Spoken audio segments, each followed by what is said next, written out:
It was the month of May. The spring of 1915 was running out. The spring offensives were turning into summer battles. There was no end in sight. Nothing like this war had ever been seen. It defied prophecy, it defeated understanding, it had escaped from the control of man. For 9 months now, every human endeavor had gone awry. For 9 months, all man's reason, all his ingenuity, all his science had produced only destruction beyond imagining, and sacrifice counted already in millions of lives.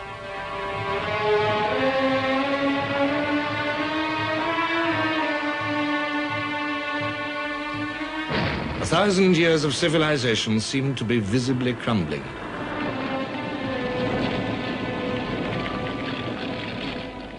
The insatiable guns incessantly demanded new victims.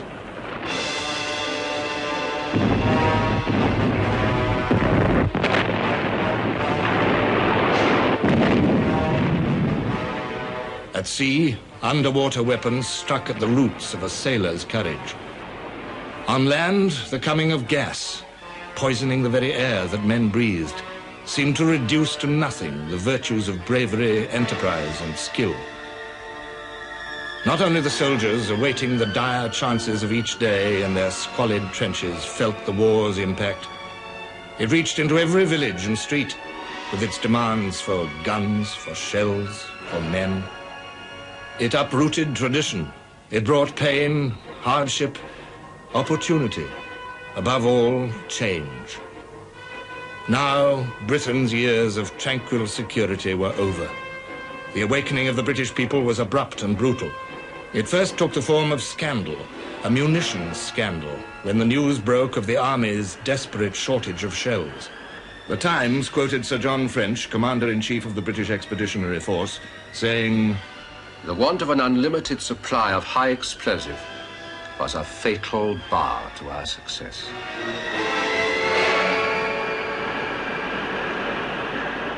The Daily Mail, the biggest newspaper in the country, deepened the sense of shock by attributing the famine to the nation's idol, Lord Kitchener. This was sacrilege, yet the British were becoming uneasy. For months, the best of their manhood had been pouring into the recruiting offices. It was Kitchener's own summons they had been obeying. The towering hero of legend, K of K, Kitchener of Khartoum. Surely Lord Kitchener could not have sent the army into battle without shells.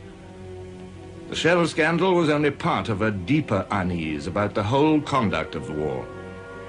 Lloyd George, Chancellor of the Exchequer, wrote, "There was a sense of revolt against the attitude of the government and what was regarded as its leisurely and take-for-granted attitude in dealing with vitally serious matters, matters of life and death to the whole of the Allies, to the British Empire, and to hundreds of thousands of gallant young men who had offered their lives to their country." On May the 26th, Britain's leadership changed.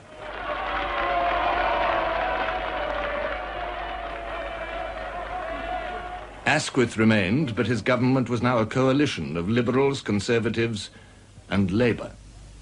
And there was another innovation. The Prime Minister has decided that a new department shall be created to be called the Ministry of Munitions, charged with organising the supply of munitions of war. Mr. Lloyd George has undertaken the formulation and direction of this department. For a moment, the mood of 1914 was displayed once more amid the facts of 1915. Italy declared war on Austria, and crowds packed the streets of London to celebrate and to cheer Italians going home to join up. Cheering was not enough. Within 5 days of his appointment, Lloyd George was rousing the nation to face reality. "We are fighting against the best organized community in the world. The best organized whether for war or for peace. And we have been employing too much the haphazard go-as-you-please methods, which, believe me, would not have enabled us to maintain our place as a nation, even in peace, much longer. The nation now needs all the machinery that is capable of being used for turning out munitions or equipment, all the skill that is available for that purpose, all the industry, all the labor, and all the strength, power, and resource of everyone to the utmost. War had outgrown battlefields. It had become the test of a nation's technology. The making of a shell case involves the metal trades, blast furnaces, steel works, iron and steel foundries, forges, stamps, drops and dies, rolling mills, drawn rod and wire works, and behind them the colliery and the iron ore quarry.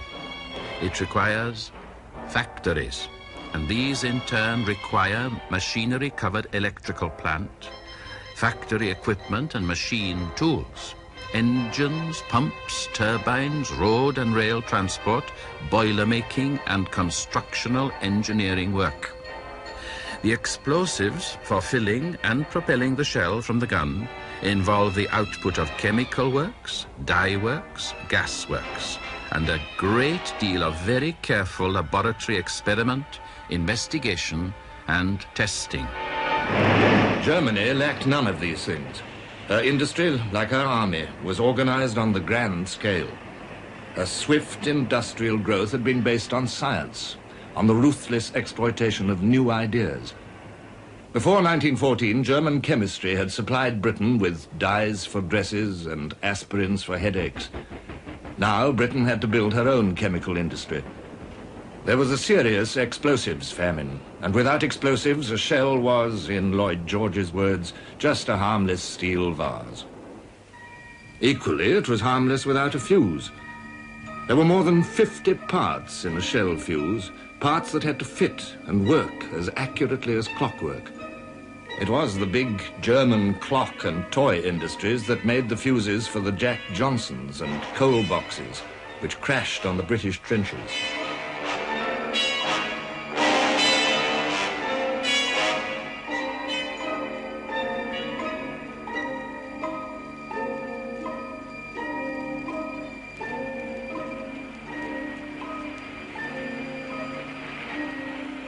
But in Britain, industries capable of mass-producing fuses were few, and too much of her equipment was out of date.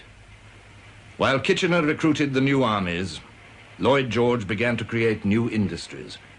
On May the 27th, he walked into his office at the Ministry of Munitions to attack his colossal task. There was a table. I forget whether there were 1 or 2 chairs, but by the orders of the Board of Works, there was no carpet. I believe I had a greater struggle over getting a carpet than I had over getting £50 million for munitions. I said to my assistant, "Look at that table. Look at those 2 chairs." "Yes," he said. "Well, what is the matter with them?" I said, "Those are the Ministry of Munitions." In France, the problems of the home front were even worse. 1/6 of her industry lay in German hands. Mobilization had drained France of fit men. More than 1 million of them had already been killed, wounded, or posted missing. Behind the zone of the armies, France was now a country of women and old men and children. Women delivered the post and the newspapers.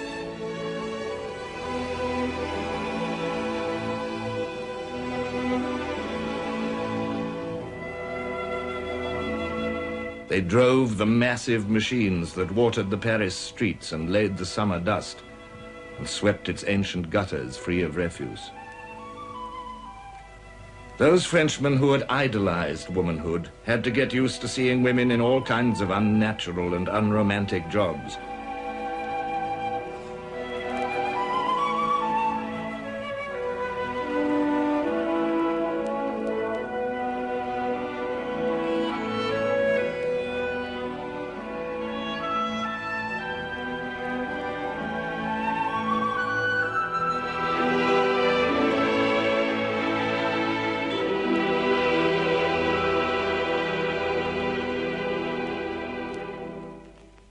The women of France farmed the rich soil with the same love as their menfolk, but they could not supply the same strength and skill.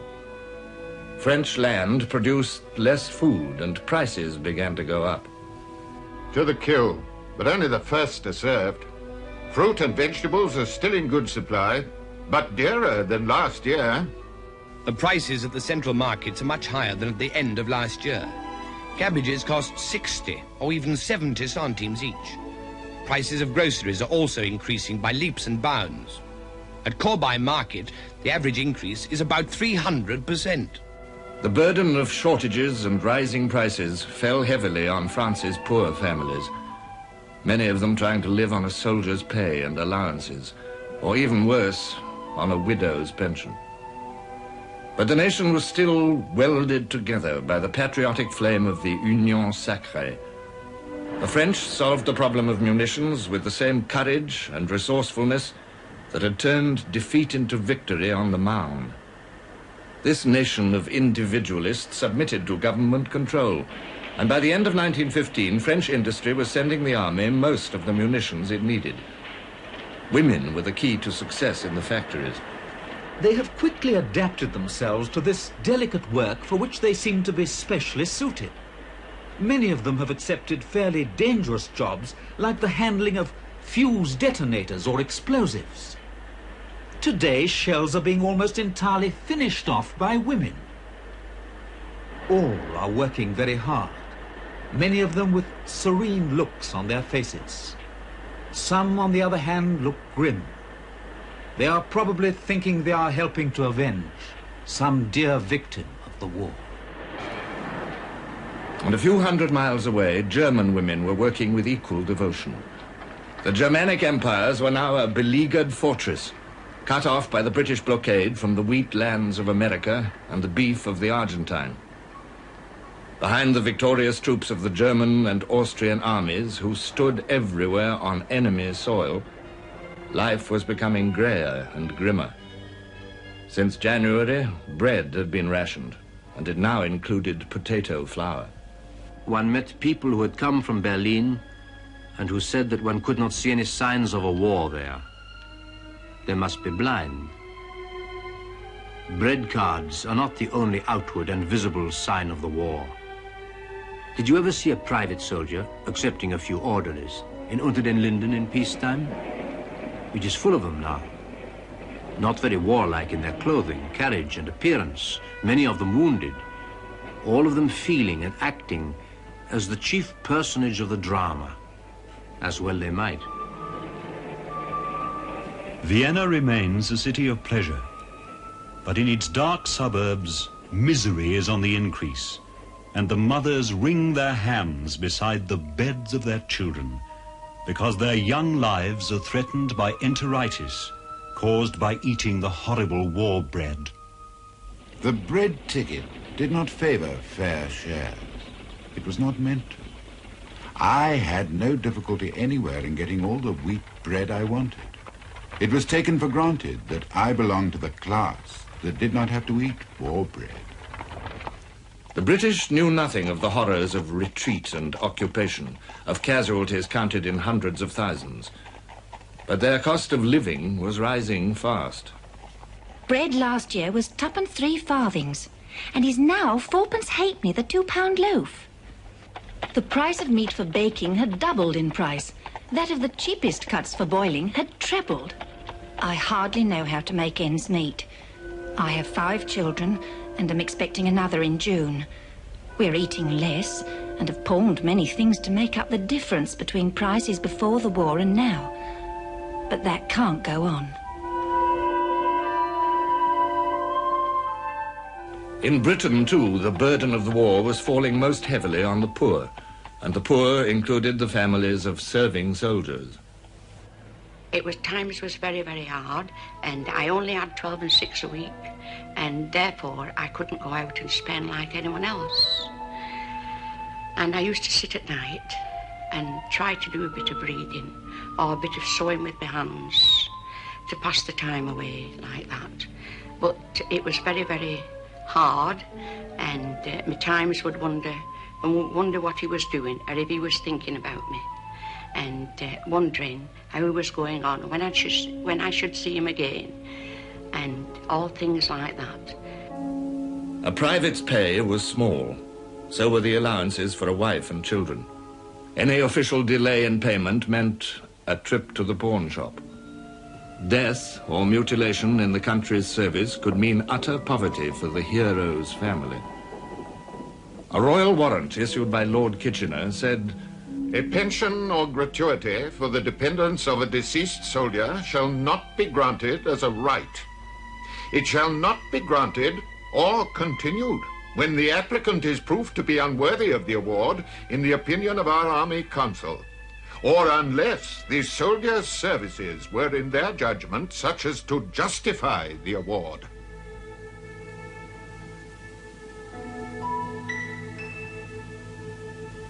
To the middle and upper classes in Britain, the war was still something to read about in the newspapers or on a poster.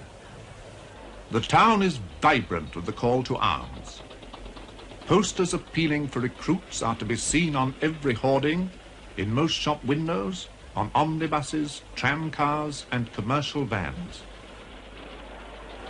It was strange at first to see officers in uniform in the omnibuses and trams, but the novelty of it has long since worn off. The cartoons of Bruce Bairnsfather, an officer serving in France, appeared regularly in the Bystander. They created a new national image, Old Bill, the long-suffering soldier whose sour humour rose above every danger and discomfort. O star of eve, whose tender beam falls on my spirit's troubled dream. Give it a good ardent bird. You can generally hear them fizzle a bit first if they're going to explode. Well, if you know of a better hole, go to it. Hey, what was that, Bill? Trench mortar. Ours or theirs? And to think that it's the same dear old moon that's looking down on him. This stinking moon will be the death of us. Well, Alfred, how are the cakes?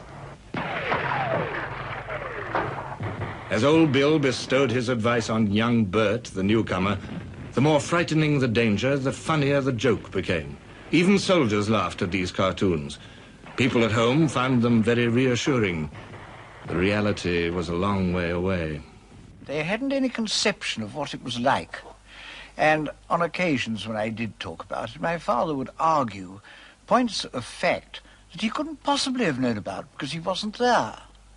And that, I think, was probably the general sort of approach and air of the public at large. They didn't know. They hadn't any conception, and how could they? They knew that people came back on leave covered with mud and lice, but that was as far. They had no idea of what kind of danger we were in. I think they felt that the war was one continual sort of cavalry charge, that one spent all day and all night chasing Germans, or they chasing us. And had they realized the strain of sitting in a trench and waiting for something to drop on one's head, I don't think they would have considered it war. Just play. And, of course, the general idea was that England couldn't possibly lose. Officers on leave noted how little the middle classes had been touched by war. In spite of the number of men in uniform in the streets, the general indifference to and ignorance about the war was remarkable. The universal catchphrase was, business as usual.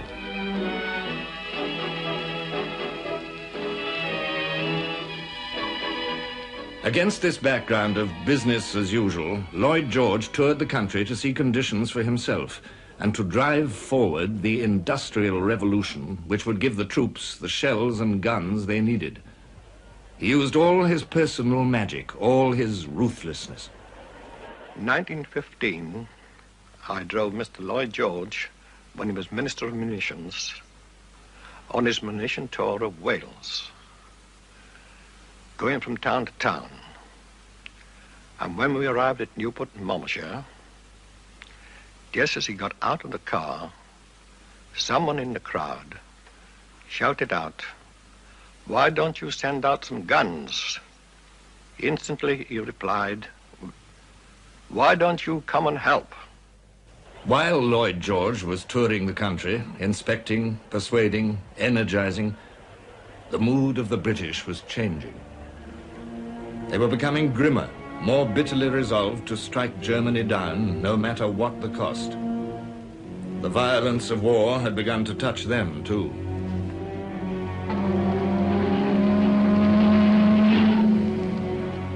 On May the 7th, Britain had been stunned by the news that the great liner, Lusitania, had been torpedoed and sunk with the loss of over 1,000 lives.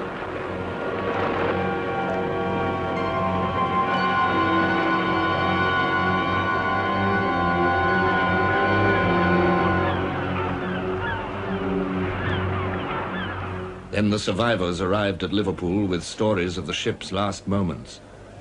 There was a dull, thud-like, not very loud, but unmistakable explosion. As I ran up the stairs, the boat was already heeling over. Just after I reached the deck, a stream of steerage passengers came rushing up from below and fought their way into the boat nearest us.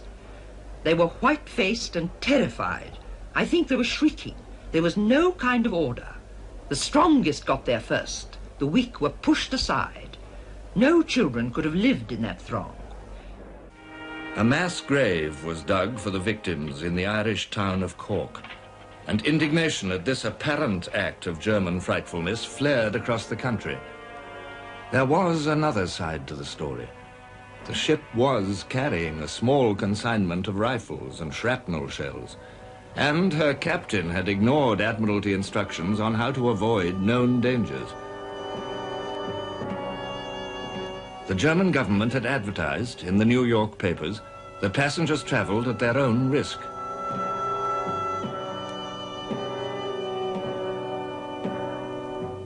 Nevertheless, anti-German riots exploded in the big industrial towns. Any shop with a German-sounding name was good for looting and smashing.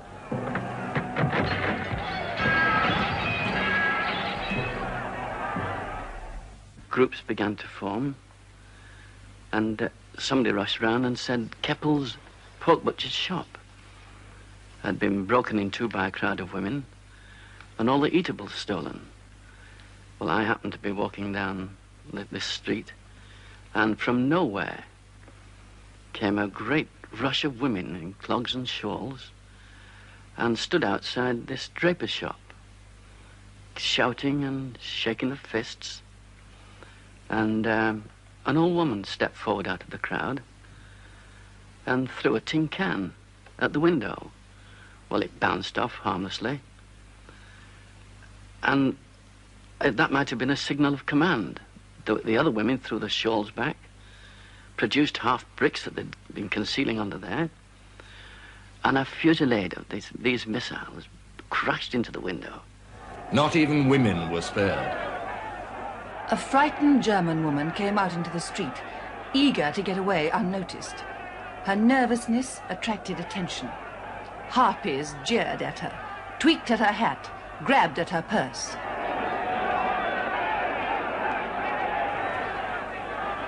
Air raids sharpened the bitter hatred of the home fronts towards the enemy. For the first time in history, bombing from the air placed under fire the populations of cities far from the battlefield. Women and children were being killed, French, German, and now British. The Zeppelins first came to England on the 19th of January, 1915. On the 31st of May, they bombed London, capital of the empire, for the first time.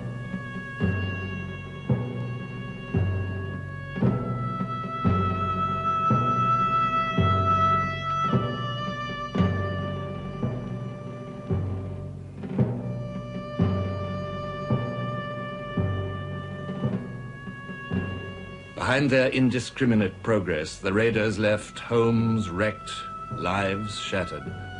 The word non-combatant had lost its meaning. The rage against Germans mounted, even those who were long naturalized British subjects. A hate campaign was deliberately worked up by John Bull, the magazine with the largest circulation in the country. By this time, we begin to know our Hun. The Hun is always the same. Yes, always the true son of Cain, the man of blood. Though his skin is white, his heart is black.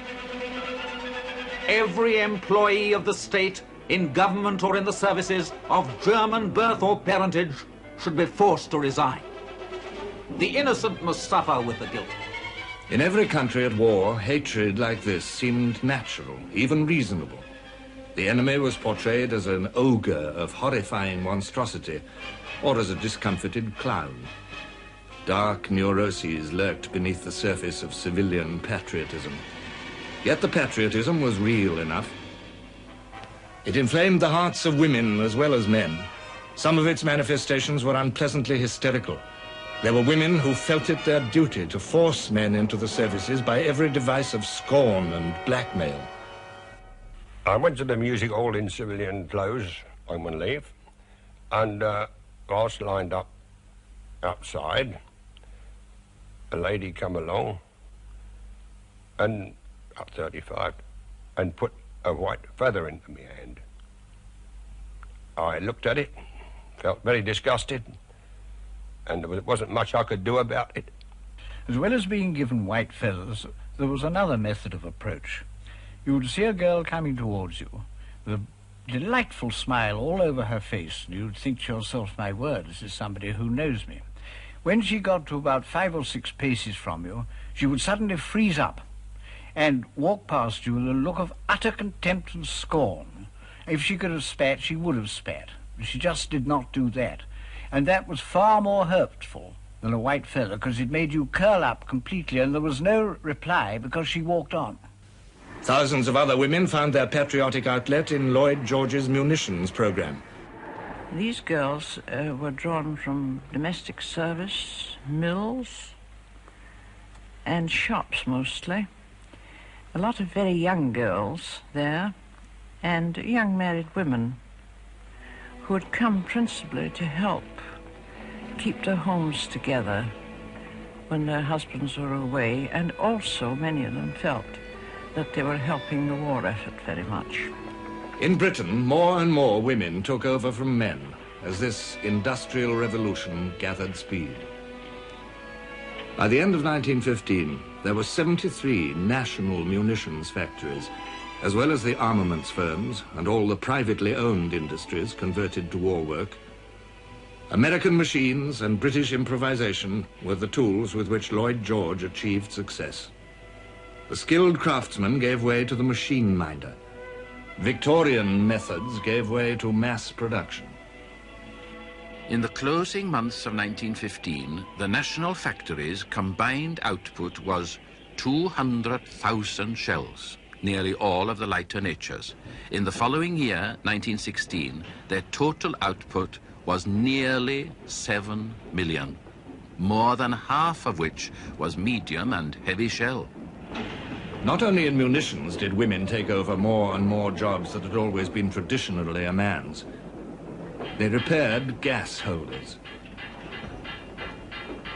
They shoveled coal into the retorts that made the gas. Heavy work, hot and dirty. From Lancashire, just a lassie from Lancashire. She's a lassie I love so dear. The first women conductors appeared on buses and trams. Though she dresses in clothes. Middle-class girls, too, left their sheltered life in the home and went to work as clerks in offices or became nurses. For women, the war marked a social revolution.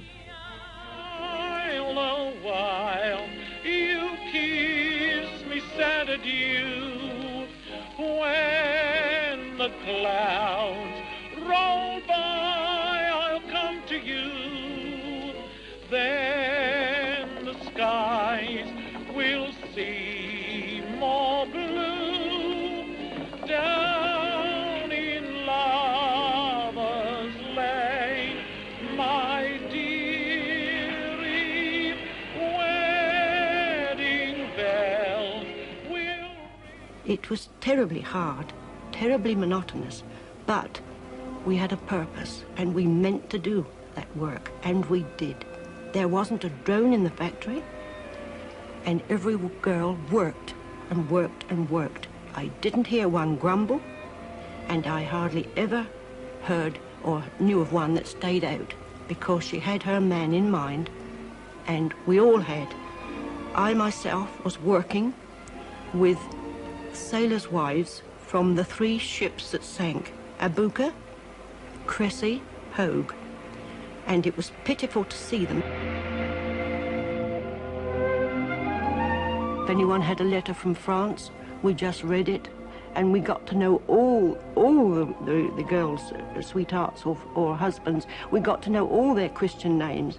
And when we used to go into the factory in the morning, how's Tommy? How's Dick? How's so-and-so? Have you heard from him? And of course, some would shed a tear and say they hadn't, which meant what had happened to them. Wages were good, and some of the public resented this. They thought the girls in munitions were getting above themselves, forgetting their place. We as munition workers were heartily disliked by the general public. You'll go down the street, and people would look at you and say, "Huh, one of those munition workers." Anything derogatory that could be said about you was said about you. It was very uncomfortable sometimes. And I think, as a general rule, the idea was that you made such enormous amounts of money and other people didn't. The most dangerous work of all was filling the shelves with explosive, or making the explosive itself. The clothing we wore was fireproof, the shoes was fireproof, and every time we went out to a meal, we had to take all our fireproof clothing off and put on our outdoor clothing, which took time from our dinner hour. And again, we were searched when we returned in case of cigarettes, matches, or pins, etc. Once or twice we heard, "Oh, so-and-so's gone. Perhaps she'd made a mistake and her eye was out." But there wasn't any big explosion all the time I was there. We sang. We made the little pellets, very innocent-looking little pellets, but had there been the slightest grit in those pellets, goodbye. We got home and we had a lovely good wash. And, believe me, the water was blood red and our skin from then on was perfectly yellow. Right down through the body, legs and toes and toenails even, perfectly yellow. These women were called canaries. Their devotion was essential to the success of Lloyd George's armaments program. Through no fault of their own, they were also the cause of one of Lloyd George's toughest problems in 1915. The men, the trade unions, saw them as a threat to privileges built up painfully over decades and jealously guarded. Unskilled women working machines were a threat to traditional craft skills and methods. They were a threat to the future livelihood of men bargaining with employers who could make huge profits out of the war. The trade unions fought hard against the introduction of unskilled workers. Dilution, it was called. Resolved that we refuse to entertain the proposal to allow the introduction of semi-skilled workers on work now done by fully qualified mechanics. Resolved that no woman shall be put to work a lathe, and if this is done, the men will know how to protect their rights. Each month of 1915, the number of strikes rose, from 47 in February to 63 in May. The disputes over dilution took place against a history of 100 years of bitter industrial struggle. For the first time, the trade unions no longer represented the underdog. Now there was full employment. The workers were essential to the national effort. For the first time, cabinet ministers sat down to negotiate as equals with trade unionists. It was yet another revolution. It took a firm government promise that pre-war methods would be restored at the peace, together with an act of parliament controlling the whole field of arms production, including the booming profits, before the trade unions accepted dilution. To Lloyd George, drink was another enemy, insidiously undermining his campaign for higher production. Beer could be bought in public houses which stayed open all day. Was this not a peril to efficiency? Was it not a cause of absenteeism?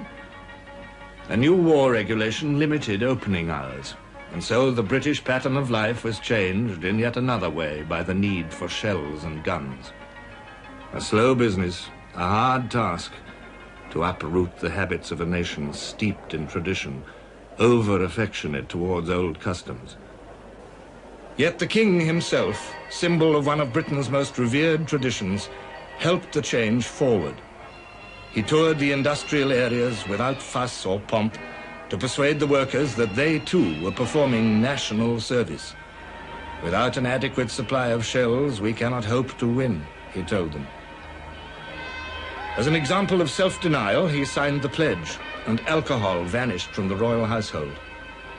He visited the wounded in hospital and the homes of their families.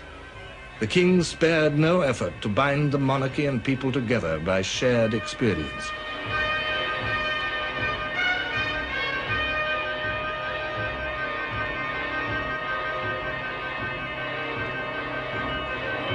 But the impatient war was clamorous with needs, and soldiers paid with their lives when design or manufacture faltered.